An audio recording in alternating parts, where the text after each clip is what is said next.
makanya harus hati-hati menjawabnya. Karena orang Indonesia balik lagi, banyak yang malas gara-gara jawaban yang salah.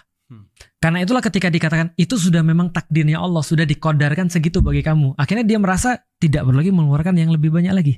Nah, jadi aku harus hati-hati menjawabnya. Aku jawab begini. Pertama, yang membuat stres itu bukan apa yang Allah kadarkan kepada kita, tapi membuat kita stres adalah tujuan yang salah.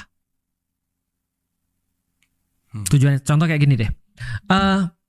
Kalau ada orang berpikiran bahwasanya ketika dia kerja itu untuk nyari uang, maka dia akan kecewa ketika yang dia dapatkan tidak sama seperti yang dia harapkan. Betul. Nah, maka tujuan dia adalah uang. Padahal pertanyaannya, bagaimana Allah menganggap kerja? Allah nggak bilang kerja itu untuk cari duit. Tapi kerja bagi Allah adalah untuk bersyukur. Makanya Allah bilang begini dalam Al-Quran, I'malu ala Dauda syukron wa qalilan min ibadiyah syakur. Bekerjalah wahai Daud agar engkau bersyukur. Dan sedikit sekali hambaku yang mau bersyukur kepadaku. Pertanyaannya, Daud ini siapa? Daud ini raja. Dia punya seluruh kerajaan tuh punya dia semua. Seluruh, nggak sebatas Solo doang nih. Semuanya nih. Gitu kan ya. Jadi semuanya tuh punya dia. Dia nggak kerja mas, nggak apa-apa mas. Dia nggak kerja, tapi Allah bilang kerja supaya itu tanda syukurmu. Karena kalau kamu sudah dikasih tangan, sudah dikasih otak, sudah dikasih segala macam, kamu nggak memanfaatkan, berarti kamu nggak bersyukur. Berarti kerjamu untuk bersyukur. Berarti kerja bukan untuk nyari rezeki. Berarti kerja untuk bersyukur. Pertanyaannya, kalau gitu rezeki dapat dari mana? Rezeki dapat dari Allah.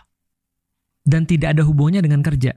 Karena kalau ada hubungan antara kerja dengan rezeki, maka orang yang kerja lebih besar, atau lebih berat, atau lebih keras, atau lebih lama, akan dapat rezeki lebih banyak. Itu kan kausalitasnya begitu kan ya. Nah, karena itu dia kecewa tuh. Karena dia pikir kausalitas kerja adalah rezeki. Padahal rezeki itu sudah dari dulu begitu. Problemnya adalah aku juga gak mau orang sampai malas. Karena orang malas akan mengatakan bahwasanya ya memang sudah segini, padahal dia bisa lebih. Maka orang Islam, pertama, dia gak ngaitin antara kerja sama rezeki. Karena rezeki datang Allah, maka dia akan bersyukur sebanyak-banyaknya. Karena dia tahu dia bersyukur sebanyak-banyaknya, maka dia akan dapat apa yang diinginkan dari kerja itu. Yaitu adalah kebaikan yang Allah kasih kepada dia melalui syukurnya dia.